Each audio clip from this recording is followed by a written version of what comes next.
आकाशवाणी गोरखपुर से प्रादेशिक समाचार।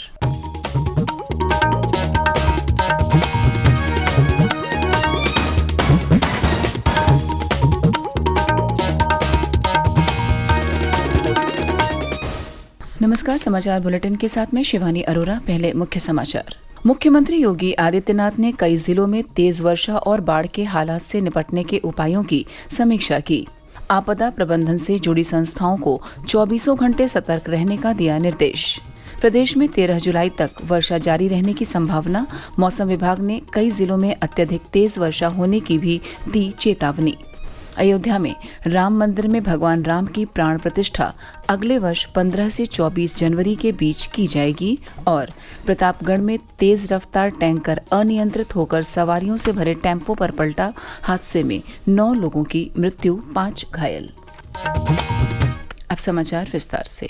मुख्यमंत्री योगी आदित्यनाथ ने कल राजधानी लखनऊ में एक उच्च स्तरीय बैठक में प्रदेश के कई जिलों में तेज वर्षा और बाढ़ के हालात की समीक्षा की। उन्होंने कहा कि उत्तराखंड और हिमाचल प्रदेश में अत्यधिक वर्षा होने के कारण अगले कुछ दिनों में प्रदेश की नदियों का जलस्तर बढ़ने की आशंका है। उन्होंने किसी भी आपातकालीन स्थिति से निपटने के लिए राहत आयुक्त कार्यालय, संबंधित जिला प्रशासन, एनडीआरएफ, एसडीआरएफ और आपदा प्रबंधन से जुड़ी अन्य संस्थाओं को सतर्क रहने को कहा है। साथ ही अति संवेदनशील तटबंधों की सतत निगरानी और बाढ़ प्रभावित क्षेत्रों में तेजी से राहत कार्य संचालित करने के भी निर्देश दिए हैं।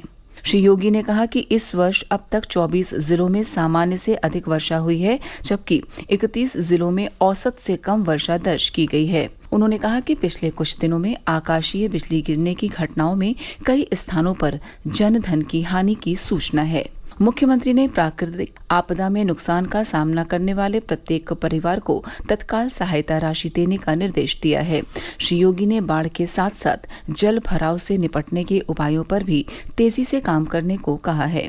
उन्होंने कहा कि स्थानीय जनप्रतिनिधिगण प्रशासनिक अधिकारियों के साथ संवाद कर जल भराव की समस्या का तत्काल निस्तारण करें। वहीं उत्तर भारत के कई राज्यों में तेज वर्षा से हालात गंभीर बने हुए हैं।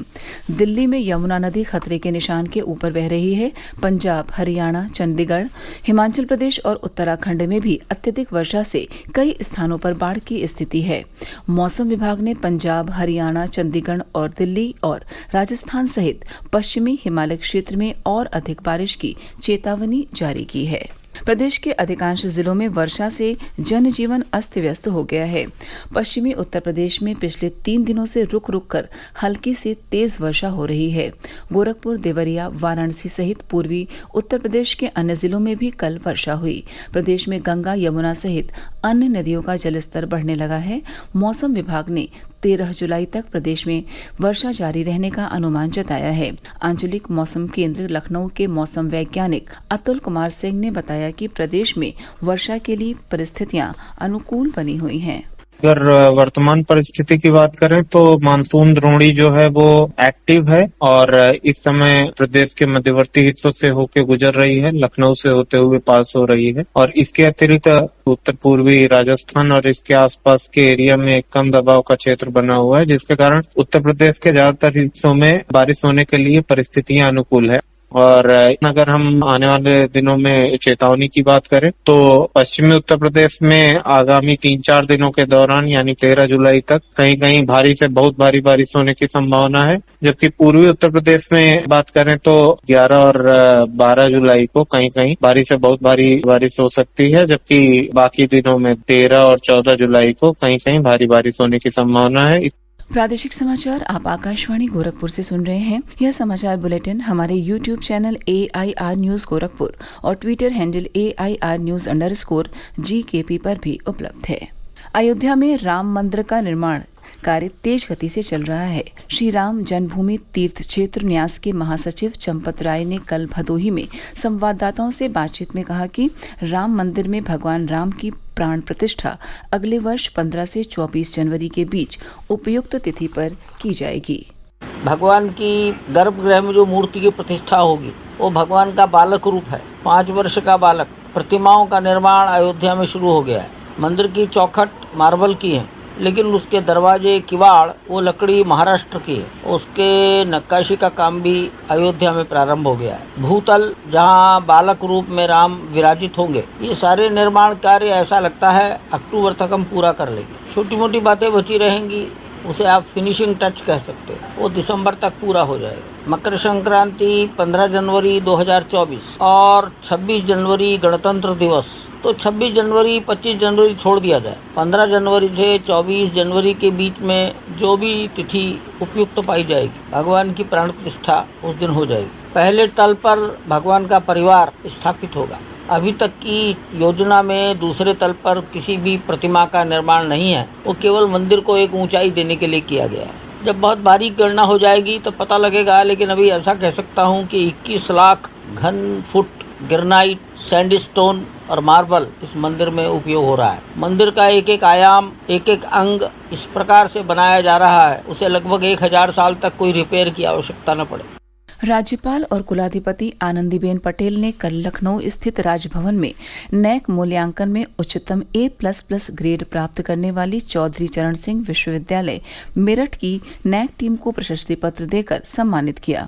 इस अवसर पर राज्यपाल ने कहा कि नैक मूल्यांकन के लिए की गई तैयारियों ने विश्वविद्यालय में एक सकारात्मक और उत्कृष्ट शैक्षिक वातावरण बनाया है, जिससे रचनात्मकता को बढ़ावा मिला है। इसे निरंतरता से आगे बढ़ाने के लिए मूल्यांकन हेतु आई नैक की पीयर टीम ने जो भी कमियां बताई हैं, उन्हें दूर करके आगे का लक्ष्य निर्धारित किया जाए। सावन के पहले सोमवार पर कल प्रदेश भर में शिव मंदिरों में श्रद्धालुओं ने जलाभिषेक किया। वाराणसी के काशी विश्वनाथ धाम में देश भर से बड़ी संख्या में लोग बाबा विश्वनाथ के जलाभिषेक के लिए पहुंचे। धाम में आसमान से हेलीकॉप्टर द्वारा श्रद्धालुओं पर पुष्प वर्षा की गई। बलरामपुर में भी शिवालयों, विशेषकर प्राचीन झारखंडी मंदिर में श्रद्धालुओं की भारी भीड़ रही। एक रिपोर्ट। बलरामपुर जिले में भी सावन के पहले सोमवार पर शिवालयों में भक्तों की भारी भीड़ रही। जनपद के प्राचीन झारखंडी मंदिर, राजापुर जंगल स्थित जंगलीनाथ और भारत नेपाल सीमा क्षेत्र स्थित शिवगढ़ मंदिर पर कल शाम तक जलाभिषेक के लिए श्रद्धालु पहुंचते रहे। जिला प्रशासन की ओर से सावन माह में मंदिरों में सुरक्षा के विशेष प्रबंध किए गए हैं। बलरामपुर के मुख्यालय स्थित प्राचीन झारखंडी मंदिर का विशेष महत्व है। इस मंदिर की स्थापना प्राचीन काल में राजवंश द्वारा की गई थी। मान्यता है कि यहाँ जलाभिषेक करने से भक्तों की मनोकामनाएं पूर्ण होती हैं, इसलिए यहाँ पड़ोसी जनपदों से भी श्रद्धालु जलाभिषेक के लिए पहुँचते हैं। रामकुमार मिश्र, आकाशवाणी समाचार, बलरामपुर।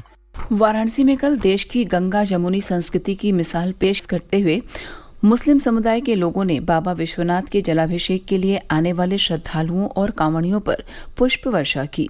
काशी के रहने वाले शेख आसिफ ने कहा कि वो लोगों को एकता और एकजुटता का संदेश देना चाहते हैं। मेरा नाम शेख आसिफ है।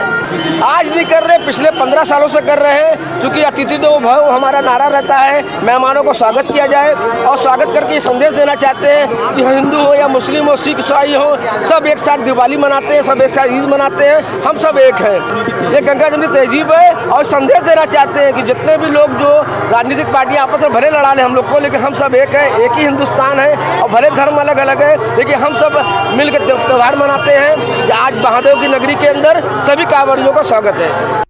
प्रतापगढ़ जिले में कल एक भीषण सड़क हादसे में 9 लोगों की मौत हो गई और 5 अन्य गंभीर रूप से घायल हो गए। दुर्घटना जेठवाड़ा थाना क्षेत्र के विक्रमपुर चौराहे के पास उस समय हुई जब एक तेज रफ्तार टैंकर अनियंत्रित होकर सवारी ले जा रहे टेम्पो के ऊपर पलट गया। मुख्यमंत्री योगी आदित्यनाथ ने हादसे में जनहानि पर दुख जताया है। उन्होंने मृतकों के परिजनों को तत्काल 2-2 लाख रुपए और गंभीर रूप से घायलों को 50-50 हजार रुपए की सहायता राशि देने का निर्देश दिया है।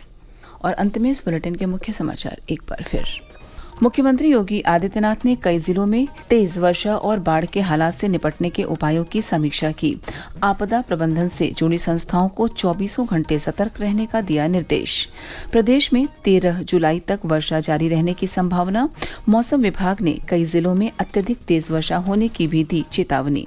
अयोध्या में राम मंदिर में भगवान राम की प्राण प्रतिष्ठा अगले वर्ष 15 से 24 जनवरी के बीच की जाएगी। और प्रतापगढ़ में तेज रफ्तार टैंकर अनियंत्रित होकर सवारियों से भरे टेम्पो पर पलटा। हादसे में 9 लोगों की मृत्यु, 5 घायल।